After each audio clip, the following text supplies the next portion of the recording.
नमस्कार, मी सुवर्णा. या बुलेटिनमध्ये आपल्या सगळ्यांचं स्वागत. पुढचा 1 तास आपण काही महत्त्वाच्या बातम्या या बुलेटिनमध्ये बघणार आहोत. सुरुवात एका मोठ्या बातमीने करूया. अभिनेत्री केतकी चितळे संदर्भातली बातमी आहे. अभिनेत्री केतकी चितळे विरुद्धचे सगळे FIR कळवा पोलिसात वर्ग करण्याचे हायकोर्टानं आदेश दिलेले आहेत. तर विद्यार्थी निखिल भामरे याच्या विरुद्धचे सगळे FIR नौपाडा पोलिसात वर्ग करण्याचे हायकोर्टाने आदेश दिलेले आहेत. मुंबई उच्च न्यायालयानं महत्त्वपूर्ण आदेश दिलेत. अभिनेत्री केतकी चितळे हिच्यावर वेगवेगळ्या पोलीस स्थानकांमध्ये गुन्हे दाखल होते. ते सगळे FIR कळवा पोलिसात वर्ग करण्याचे हायकोर्टाने आदेश दिलेत आणि विद्यार्थी निखिल भामरे विरुद्धचे सगळे FIR नौपाडा पोलिसात वर्ग करण्याचे हायकोर्टाने आदेश दिलेत. आमचे प्रतिनिधी प्रशांत बाग यांना अधिक विचारूया. प्रशांत, काय अधिक माहिती? सोळा आपल्याला माहिती आहे की केतकी चितळेनं शरद पवार यांच्या विरोधामध्ये एक पोस्ट केली होती आणि ती सोशल मीडियावर केलेली जी पोस्ट होती, या पोस्टवरून केतकी चितळेला प्रचंड मोठ्या प्रमाणात ट्रोल करण्यात आला. आणखी राज्याच्या अनेक भागांमध्ये केतकी चितळेविरुद्ध राष्ट्रवादीच्या कार्यकर्त्यांनी वेगवेगळ्या प्रकारच्या केसेस दाखल केल्या. अनेक केसेससाठी केतकी चितळेला बराच महाराष्ट्राचा प्रवास करावा लागला, पण उच्च न्यायालयामध्ये दाद मागितली होती. आणखी त्यानुसार अखेर उच्च न्यायालयानं सगळ्यात मोठा दिलासा दिलाय आणि हा निर्णय हा सगळ्यात महत्त्वाचा मानला जातोय. केतकी चितळे विरुद्ध राज्यामध्ये जितक्या केसेस दाखल झाल्या त्या एकाच प्रकारच्या आहेत. सोशल मीडियावर शरद पवार यांच्या विरोधात जी पोस्ट टाकली त्यावरून त्या सगळ्या कळवा पोलीस स्टेशनमध्ये वर्ग करण्यात आलाय. आणि निखिल भामरे हा जो विद्यार्थी होता, या विद्यार्थ्याची सुद्धा या पोस्टवरनं मोठं काहूर उठलं होतं. आणखी त्याच्याविरुद्ध 6 FIR दाखल झालेले आहेत. त्या 6 FIR सुद्धा नौपाडा पोलीस ठाण्याच्या नौपाडा पोलीस ठाण्यामध्ये वर्ग करण्याचे आदेश दिले. आणि अर्थात यामुळे या सगळ्या केसेसची आता एकत्रित सुनावणी होणार हे आता स्पष्ट झालंय. केतकी चितळेला हा एक मोठा दिलासा नक्कीच मानला जातोय. सुवर्ण, नक्की धन्यवाद माहिती दिल्याबद्दल.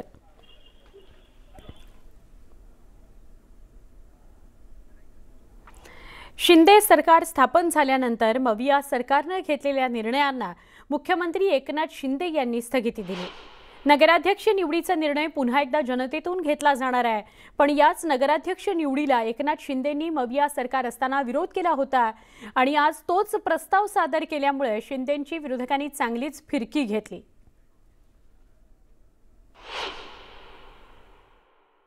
तुम्ही जर अशा पद्धतीनं डायरेक्ट नगराध्यक्ष जनतेतनं करायचं म्हणताय, मग डायरेक्ट मुख्यमंत्री देखील जनतेतनं करा ना. मुख्यमंत्री जनतेतनं केला असता तर तेही चाललं असतं. भारतरत्न डॉक्टर बाबासाहेब आंबेडकरांनी घटना लिहिलेली आहे. त्या घटनेच्या तरतुदीप्रमाणे आपण मुख्यमंत्री निवडतो आणि हे जे नगराध्यक्ष आहेत ते राज्यांना अधिकार दिलेले आहेत. मग तुमचं असं सुचवायचं आहे घटना बदला, म्हणजे असं आहे का? तर याच्यामध्ये एकच आहे. अरे आव्हाड साहेब, काय मी काय खोटं बोलतोय का? दादा अरे बाबा, अजित दादा जे म्हणाले मगाशी उपमुख्यमंत्री ते बोलतोय मी. असं का म्हणालो का? ते बोललेत का बदला म्हणून? एकदा मला भुजबळ साहेब बोलले, अरे एकनाथ बाबा काय चाललंय, ठीक आहे ना, ठीक आहे ना, ओके आहे ना? बोले एकदम ओके आहे, ओके आहे, काय काळजी करू नका, सगळं ओके आहे. बोललो आपली चर्चा जी झाली ती, मी खोटं कधी बोलत नाही, खोटं कधी बोलत नाही. आणि दादांनाही मी सांगितलं, दादांनाही माहिती होत्या सगळ्या गोष्टी. बाबा काय चाललंय, कसं चाललंय? बोले एकदम चांगलं आहे, एकदम ओके होईल, काय प्रॉब्लेम नाही आहे. आणि ह्या सगळ्या गोष्टी आपण सगळा जो काय निर्णय झाला आहे तो आपल्या सगळ्यांना माहीत आहे. काय काळजी करू नका, मी सक्षम आहे बिलकुल. देवेंद्रजी और मैं है साथ साथ, मेरा भी नाम है एकनाथ. त्यामुळे आता मी सक्षम नसतो तर एवढा मोठा कार्यक्रम केला असता का?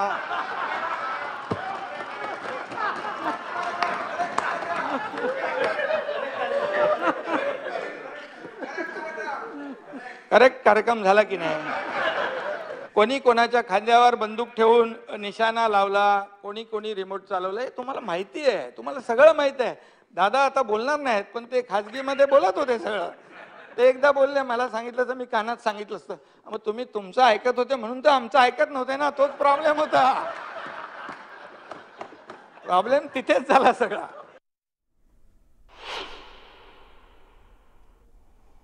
विधानसभेमध्ये धनंजय मुंडे आणि एकनाथ शिंदेंमध्ये सुद्धा शाब्दिक युद्ध रंगलं. सरपंच आणि नगराध्यक्ष निवडीवरून विधानसभेमध्ये गदारोळ झाला. धनंजय मुंडेंनी CM यांच्यावर निशाणा साधला, मात्र त्यानंतर उत्तर देण्यासाठी उभे राहिलेल्या मुख्यमंत्री एकनाथ शिंदेंनी षटकारच ठोकले.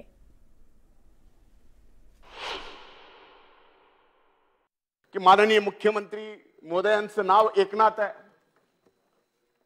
ते आता महाराष्ट्राचे नात आहेत.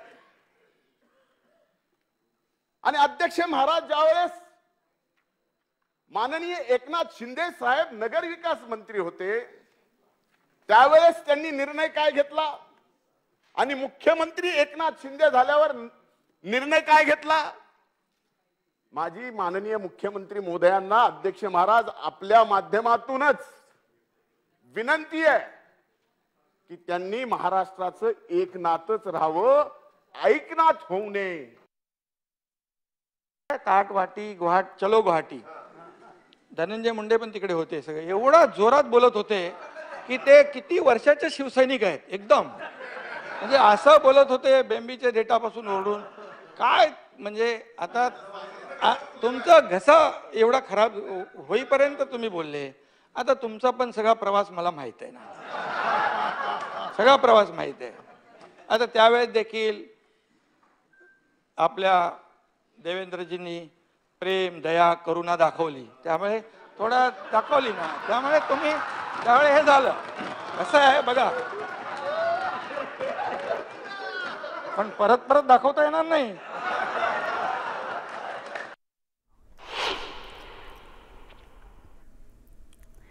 पालिका निवडणुकांआधी सुप्रीम कोर्टाने मोठा आदेश दिलाय. राज्य सरकारनं 3चा प्रभाग 4चा केला होता, त्यावर कोर्टाने जैसे थे आदेश दिलाय.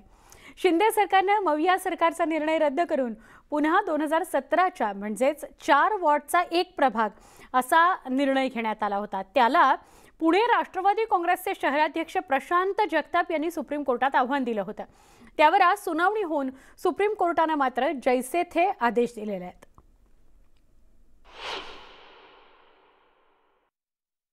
पूर्वी जे स्थिती होती न्यायालयामध्ये ती स्थिती कायम राहण्यात येणार आहे. त्यात कोणताही बदल होणार नाही.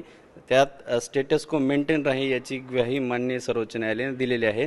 त्यात कोणताही बदल न करण्याचा आदेश माननीय सर्वोच्च न्यायालयाने दिला. त्यात स्टेटस को राहील आणि त्यात कोणत्याही पार्टीला अन्याय होणार नाही याची सुद्धा माननीय सर्वोच्च न्यायालयाने दिलासा एक प्रकारचा दिलेला आहे. या दिलेल्या निर्णयाकरता मी माननीय सर्वोच्च न्यायालयाचे मनापासून आभार मानतो. कारण एकूणच न्याय प्रक्रियेच्या मध्ये हस्तक्षेप करून या ठिकाणी सगळ्या निवडणुकांचा एकूण वेगळ्या पद्धतीने गाठ बांधण्याचा प्रयत्न हा एकनाथजी शिंदे आणि देवेंद्र फडणवीस सरकार करत होता. याच सरकारच्या मंत्र्यांनी नगरविकास मंत्र्यांनी ती रचना केलेली होती, तिच्यावर अध्यादेशावर सही केली होती. पुन्हा 1 महिन्यात 2 महिन्यात कोणता साक्षात्कार झाला की त्याला बदलायचं, निश्चित न्याय देवता याच्यात न्याय देणार आहे. नाही, वॉर्ड रचना एकदा जाहीर झाली, नगरविकास मंत्र्यांनी स्वतः सही केली, तेच आता नगरविकास मंत्री आहे. महिना 1.5 महिन्यापूर्वी तुम्ही वेगळा न्याय लावला ना, आज असा कोणता साक्षात्कार झाला की तुम्हाला हे पुन्हा बदलावं लागलं.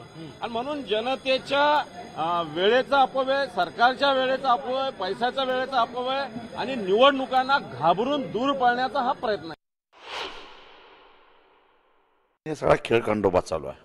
खरं तर एकदा एक धोरण ठरवायचं, पुन्हा त्याला कोणीतरी स्टे आणायचं, परत नवीन सरकारने यायचं, नवीन धोरण राबवायचं, हा खेळखंडोबा चालू आहे.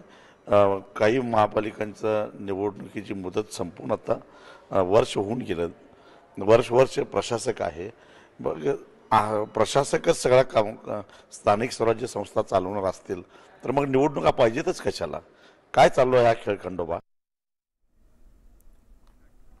विधानसभेमध्ये माजी मंत्री छगन भुजबळ यांनी आरोग्यमंत्र्यांची फिरकी घेतली आहे.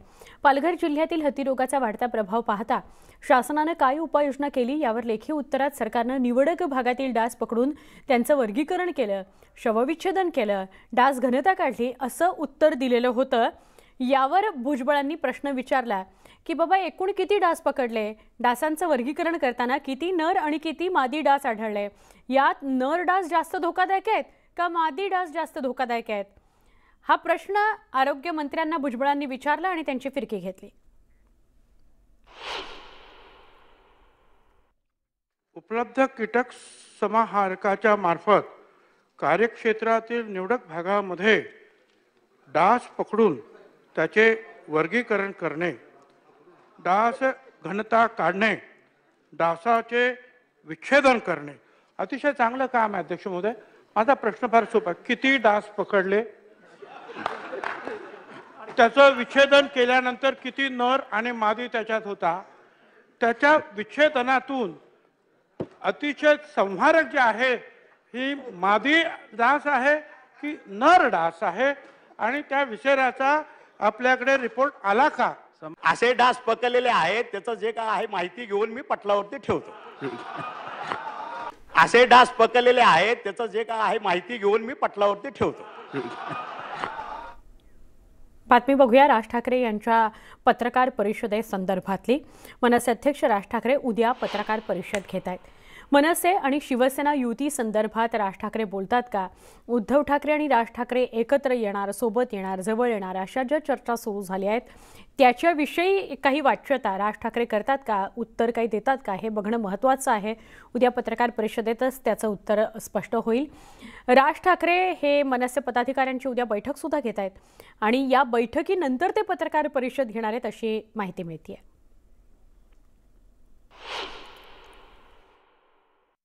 सन्मान्य राज ठाकरे साहेबांनी काही शस्त्रक्रिया झाल्यानंतर पहिलीच बैठक घेतली अशी नाही, सतत बैठका त्यांची तब्येत ठीक नसताना पण ते आपल्या घरी घेतच होते.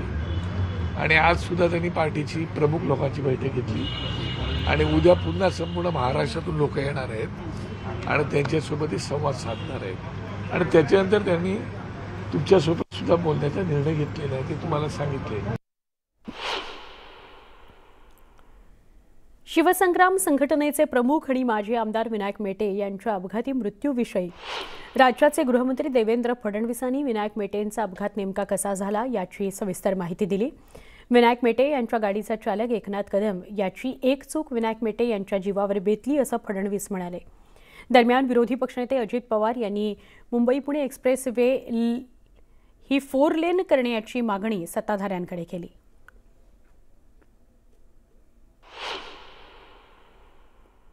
तिसऱ्या लेनमधनं त्यांनी ओव्हरटेक करायचा प्रयत्न केला. तिथे देखील समोर एक वाहन होतं आणि या 2 वाहनांच्या मध्ये जी थोडीशी जागा होती त्या जागेतनं आपली गाडी काढून ओव्हरटेक करायचा प्रयत्न त्या ठिकाणी त्यांनी केला.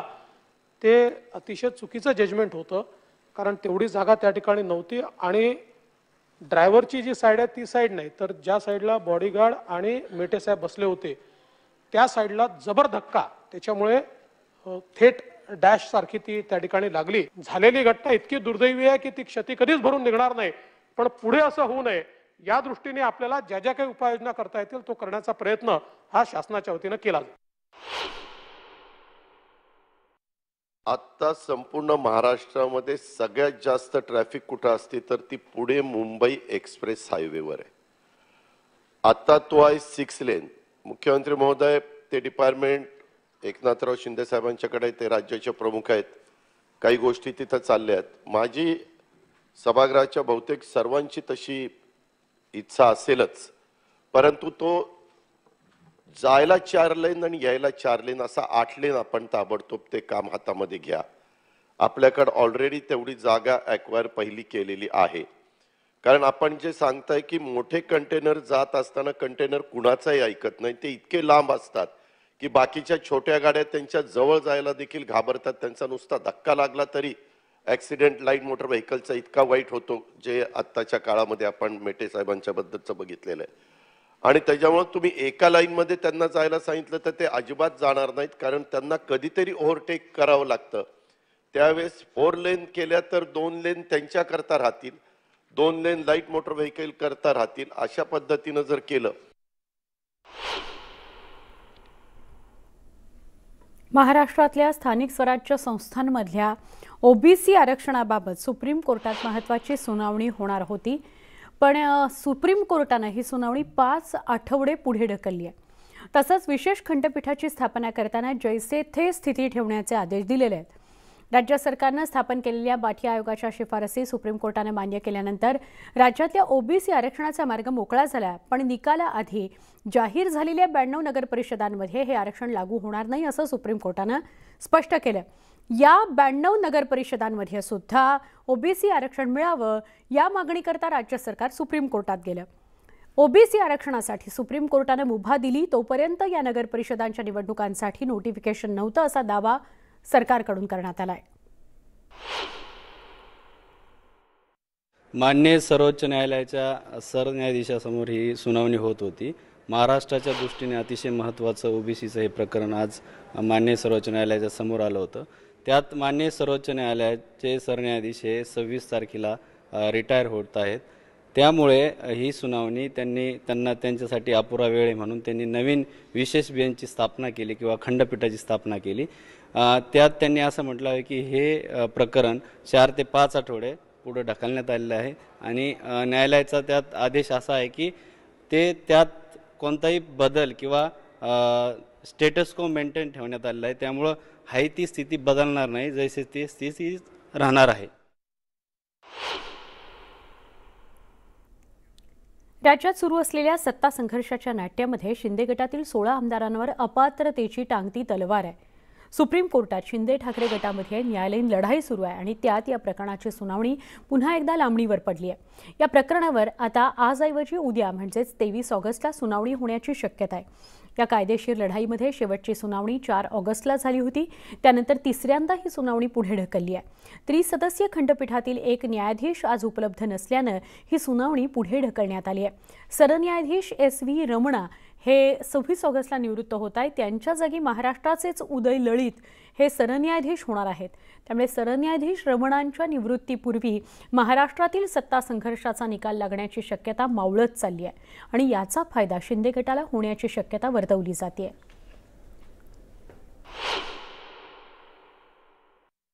शिवसेनेचे नेते अनिल परमार सोबत आहेत, थेट त्यांची चर्चा करू. सर, स्वागत आहे न्यूज 18 लोकमध्ये. सर, आपण दिल्लीत आलेला आहे. आजची सुनावणी पुन्हा पुढे ढकललेली आहे. आजची सुनावणी उद्यावरती ठेवलेली आहे. कोर्टात असं कधी कधी होतं, काही कारणास्तव एखादे जज उपस्थित नसतात, म्हणून आजची सुनावणी उद्यावरती ठेवलेली आहे. उद्याच्या तारखेची आम्ही वाट बघतोय. जवळपास सुनावणी पूर्ण झाली आहे. अंतरिम आदेश काय येतात त्याची उद्या आम्ही वाट बघतो. केंद्रीय निवडणूक आयोगाला सूचना तर दिलेल्या आहेत. जोपर्यंत याचा निर्णय होत नाही तोपर्यंत तिकडे कुठलाही निर्णय घेऊ नये. त्या बाबतीमध्ये तोंडी सूचना तर कोर्टाने त्या दिवशी दिलेल्याच आहेत. उद्या त्याची तारीख आहे. उद्या त्यांच्यासमोर देखील बाजू मांडली जाईल. शिवसेना पक्षप्रमुख उद्धव ठाकरे आज रात्री 8 वाजता शिवसेना ठाकरे गटातील सगळ्या आमदारांची बैठक घेत आहेत. मातोश्रीवर ही बैठक होणार आहे. विधिमंडळ अधिवेशनाच्या पार्श्वभूमीवर या बैठकीत चर्चा होण्याची शक्यता आहे.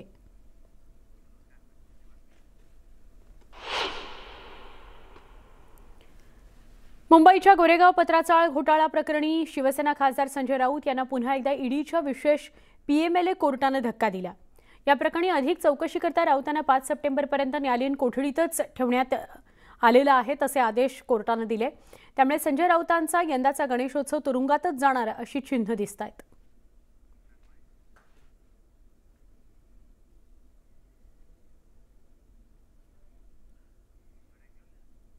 आंतरराष्ट्रीय दहशतवादी संघटना ISISनं पुन्हा एकदा आपला निशाणा भारताकडे वळवला. भारतात ISISचा दहशतवादी हल्ल्याचा कट उधळला गेलाय. रशियामार्गे भारतात सुसाईड हल्ल्याचा प्लान करणाऱ्या एका दहशतवाद्याला रशियामध्ये अटक करण्यात आली आहे. या ISISच्या सुसाईड बॉम्बरच्या निशाण्यावर भाजपचा एक वरिष्ठ नेता होता अशी माहिती रशियाकडून सांगण्यात आली. पकडलेला हा दहशतवादी मध्य आशियातला असून तुर्कीत असताना तो ISISच्या संपर्कात आला होता आणि त्यानंतर ISISच्या माध्यमातून या दहशतवाद्यानं भारतात भाजप नेत्यावर सुसाईड बॉम्बचा प्लान आखला होता असं सांगण्यात येत आहे. पालघरच्या बोरमाळ भेंडीपाडा इथं एका मृत व्यक्तीवर अंत्यसंस्कार करण्याकरता त्याच्या पार्थिवाला नदीतून न्यावं लागलं. जे त्याचं पार्थिव उचलून अंत्यसंस्कारासाठी नेत होते त्यांना नदी पार करावी लागली. सततच्या पावसामुळे नदीला पूर आलाय, त्यामुळे गावकऱ्यांना स्मशानभूमीपर्यंत जाण्याकरता पुराच्या पाण्यातून मार्ग काढावा लागला. नदीवर पूल बांधण्याची मागणी गावकऱ्यांची जुनी आहे. आदिवासी पाड्यातील वस्त्यांमध्ये ही परिस्थिती कधी बदलणार असा प्रश्न यामुळे उभा राहतो.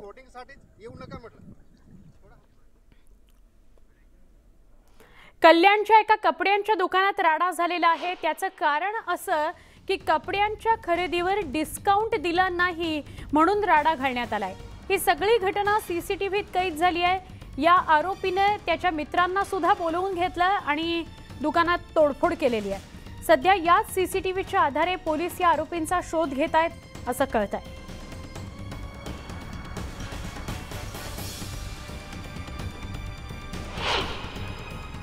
और वो बोला कि वो मेरे को कपड़ा नहीं चाहिए, 4 दिन पे रिटर्न दो। मैं बोला अभी बिल पक्का हुआ है, पैसा तो रिटर्न नहीं मिलता है। तो फिर हमारा कैशियर से मगजमारी करने लगा, गंदी गंदी बात की, गाली वगैरह बोला, बाद में तेरे को धमकी दे के गया कि आपको दिखाते हो।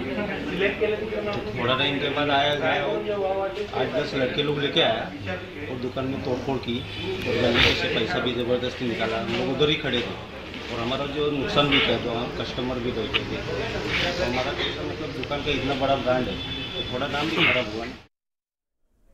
तर बातमी सोलापुरातून आहे पुढची। दोघा मजुरांना कामाचे पैसे देतो असं सांगून बोलावून घेण्यात आलं आणि त्यानंतर त्यांचे हातपाय बांधून अमानुष मारहाण करण्यात आलेली आहे। माढा तालुक्यातील भूताष्टे या गावात हा प्रकार घडलाय। कामाचे पैसे घ्यायला या असं म्हणत दोघा मजुरांना मुकादमानं मारहाण केली आहे। या मारहाणीत दोघा मजुरांचे हात पाठी बांधण्यात आले, त्यानंतर लाथाबुक्क्यांनी त्यांना मारहाण झाली, केस त्यांचे ओढण्यात आले, कांशिलात लगावण्यात आली। या दोघा मजुरांना शिवीगाळ सुद्धा केली गेली आहे। या सगळ्या प्रकरणासंदर्भात 4 जणांविरोधात अॅट्रॉसिटी, मारहाण आणि अपहरणाचा गुन्हा दाखल करण्यात आलाय।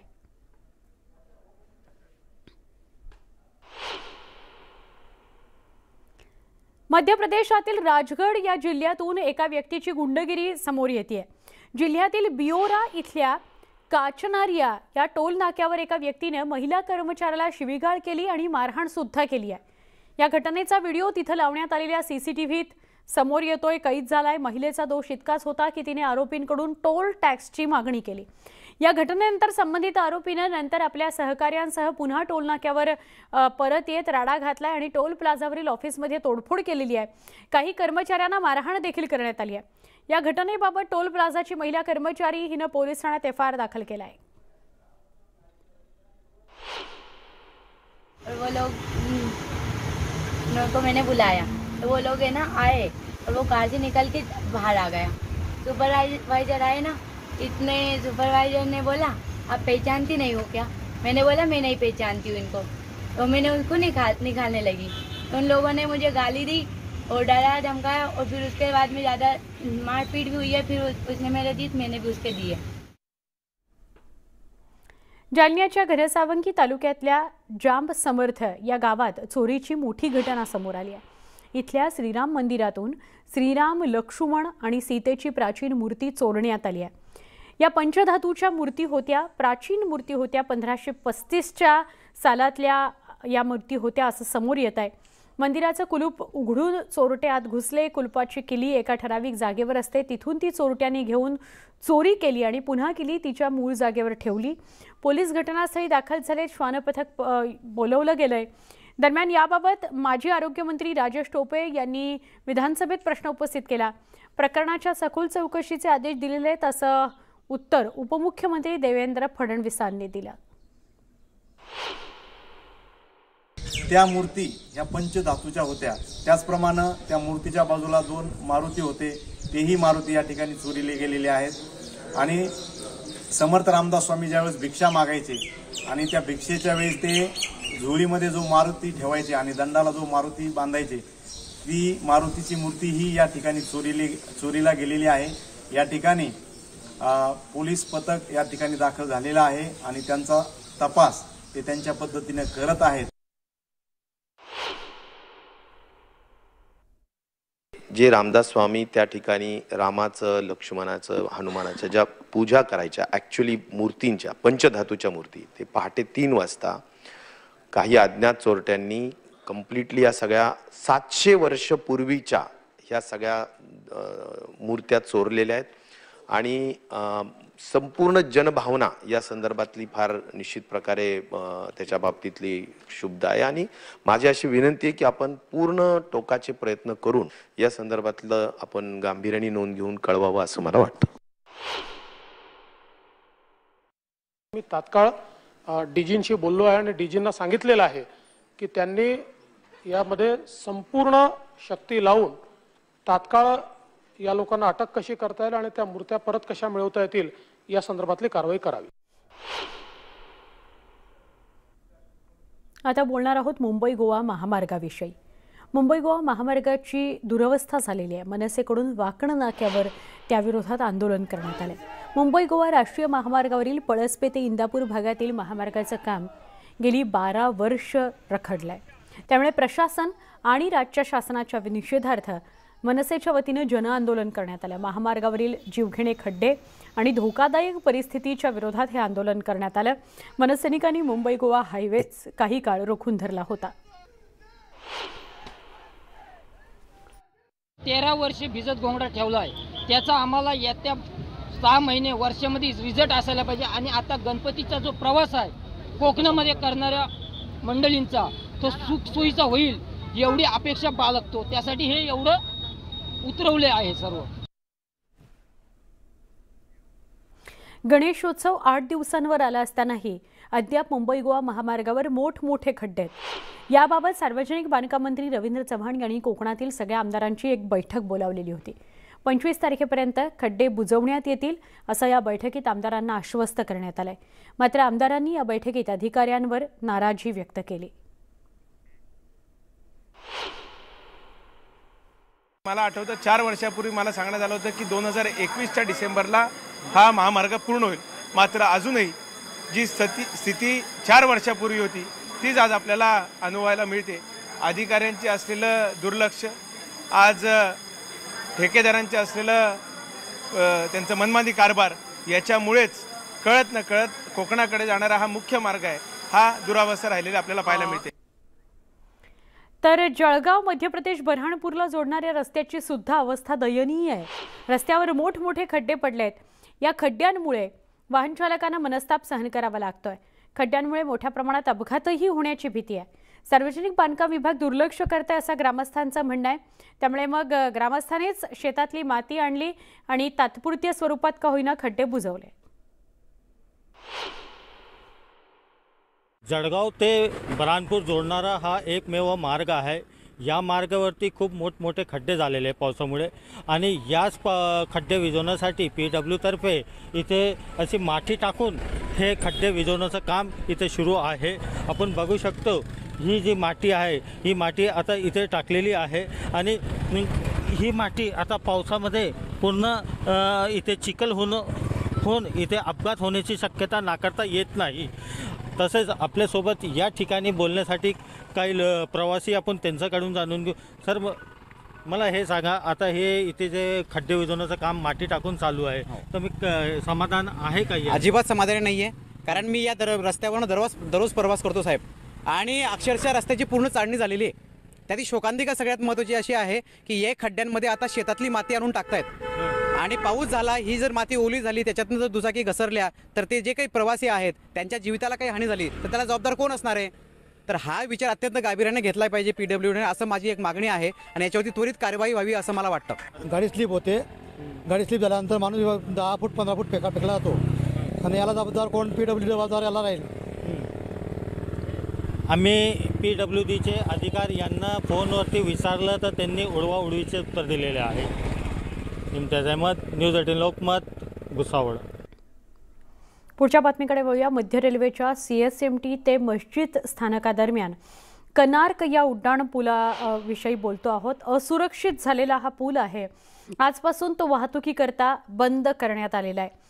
P. डिमेलो मार्गावरून Manish market, Zaveri Bazaar, Crawford market, लोहारचा, टाइम्स ऑफ इंडिया इमारत, महापालिका मुख्यालय या इमारतीकडे जाणाऱ्या रस्त्यांना जोडणारा कनार्क बंदर पूल जून 2024 पर्यंत बंद राहील।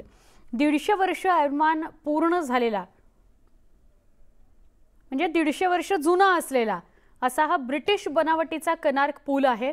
तो पाडण्याकरता मुंबई वाहतूक पोलिसांनी ना हरकत प्रमाणपत्र रेल्वे आणि पालिका प्रशासनाला दिलंय।